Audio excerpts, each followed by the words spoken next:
¿Tú sabías que esta Ford Ranger Raptor tiene 4 clases de sonido de exhausto? Vamos a ver.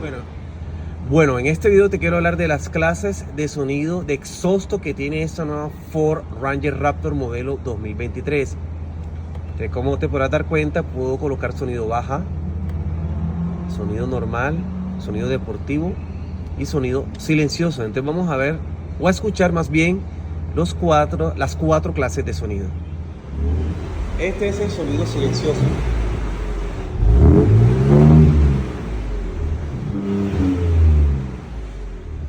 Normal.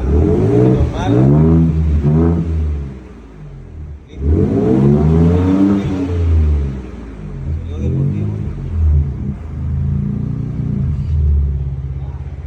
Y lo otro es, este sonido bajo.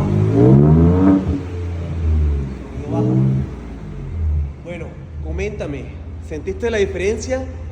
¿Cuál de los 4 sonidos te gustó más? ¿Qué te parece esta nueva Ford Ranger Raptor?